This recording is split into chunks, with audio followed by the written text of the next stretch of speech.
Okay, so we're going to be starting our second half of the thermodynamics unit. This section's called thermodynamics, and let's get started. So the first thing we're going to talk about is the first law of thermodynamics, but what is thermodynamics? Thermodynamics is the study of energy transfer as heat and work. So when we're talking about thermodynamic systems, we're often talking about micro and macro states. For what we're dealing with, it'll almost entirely be macro states, and let's talk about what those are. So let's say we got a little balloon right here, and it's got particles inside of it. They're whizzing around, doing their thing. I'm not going to draw an arrow for all of them, but you can understand where I'm going with that. So let's look at the difference between macro and micro states. So on a macro state, we're talking about the system as a whole. We're looking at things that can be described looking at the balloon as a solid object. So for that, we can find things like pressure, volume, and temperature. On the micro state, what we're looking at are things like force, where we have the individual particle hitting the wall. We can have kinetic energy, and we can also look at the velocity of each particle. The important thing here is that a macro state can remain stable while the microstates change.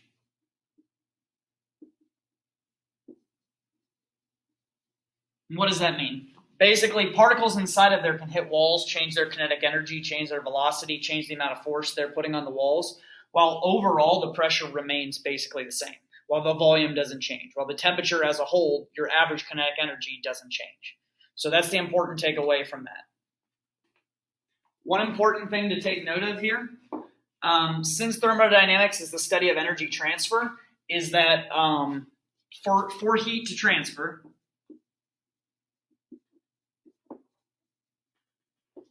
you need a difference in temperature between objects. But this is not true for work. Work can be done without a temperature difference. So now that we've set this all up, let's talk about what the first law is. The first law of thermodynamics states that the internal energy of a closed system, remember U is internal energy, so the change in internal energy of a closed system is found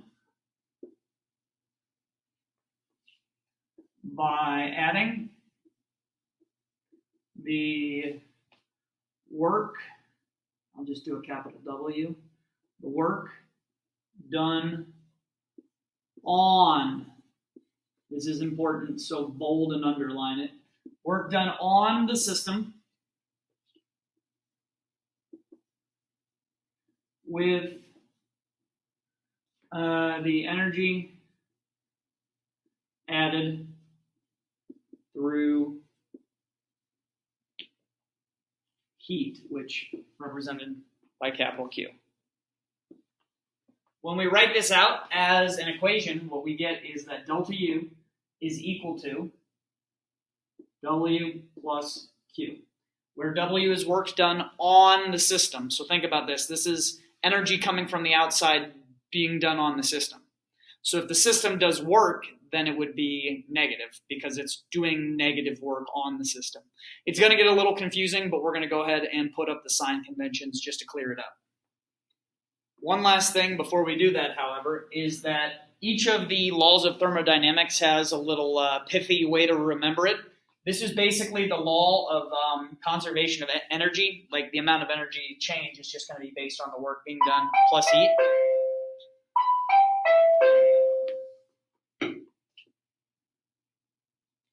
One thing before we do that, however, is we're just going to talk about each of the laws of thermodynamics has like a little pithy way to remember what they are. Since this one is basically the law of conservation of energy, the way you remember this one is you can never win.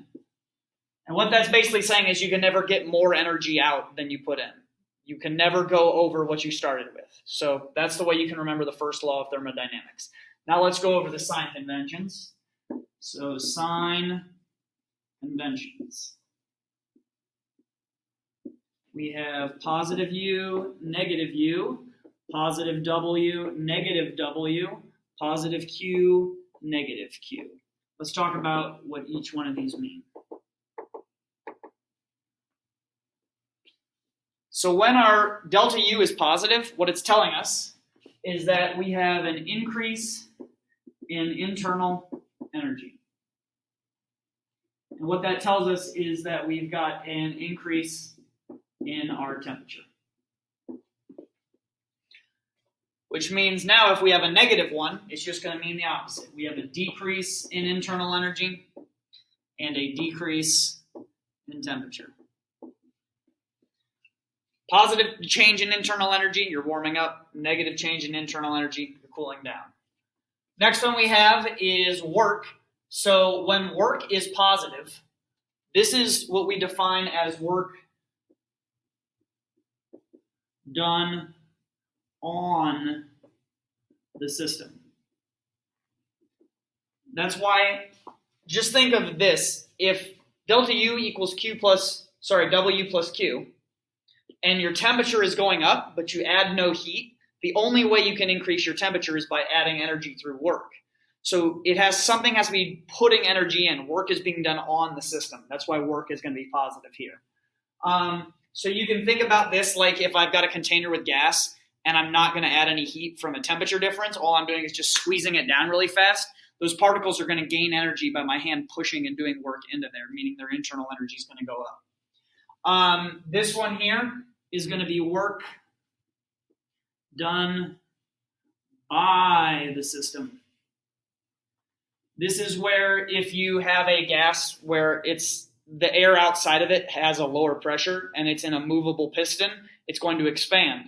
Or it's going to be done in a way that it's too fast for heat to transfer. As long as it's expanding, its energy has gone, some of the energy of that particles went into pushing the piston up, which means it's now taken it away from the system. So if there was no heat, we would drop our temperature, which makes sense because anytime a gas expands, it cools down.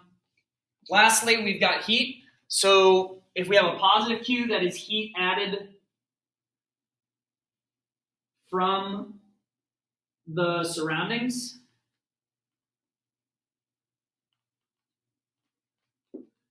And when it's negative, we have heat lost to the surroundings.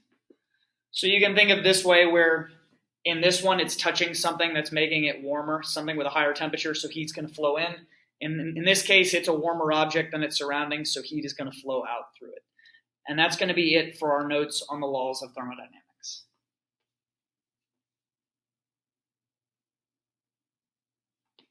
Just the first one.